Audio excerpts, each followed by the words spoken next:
come in the name of peace, come with Ukrainian symbols to support Ukraine, to support freedom, to support life.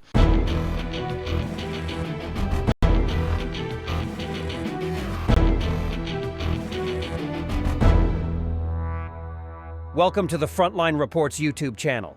Ukraine has cornered the enemy in these days of war. The Russian army has suffered huge losses in the last week. At the very beginning of the occupation, the Russian authorities boasted profusely about their weapons. But in these days of war, most of the weapons that the Russians praised have been scrapped.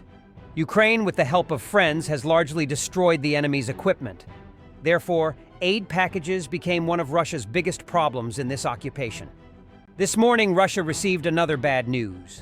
The Danish government has announced a new military aid package for Ukraine. According to the Danish Ministry of Defense, the total cost of the package is approximately 2.3 billion Danish kroner. Denmark's new round of aid to Ukraine includes Caesar artillery systems and ammunition. The Copenhagen official strongly supports Ukraine and has pledged to provide significant military assistance to the country since the beginning of the war, Anne Slittler said.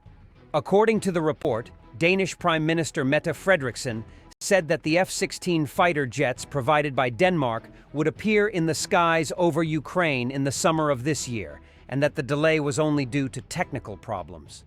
Meanwhile, Ukrainian fighters continue to destroy the enemy on the front line. Today, 2 Ukrainian fighters stood up to the Russian attack group with a great performance. In the Avdiivka region, 2 Ukrainian soldiers stopped the invaders' attack and then neutralized the Russian soldiers. The Russian soldiers were welcomed by fighters of the 25th Assault Battalion of the 47th Mechanized Brigade. The repulsion of the attack was recorded by the reconnaissance drone of the battalion monitoring this position. The battalion's aerial reconnaissance officers made the following statement: "At least 7 Russians were destroyed by 2 Ukrainian soldiers." At first, the Russian soldiers were pressed to the ground by small arms fire. The Russian invaders could not overcome the last tens of meters towards the position defended by 2 Ukrainian soldiers. Ukrainians threw grenades at Russian soldiers. Then one of the Ukrainian soldiers, climbing out of the trench at full height, neutralized all the Russians.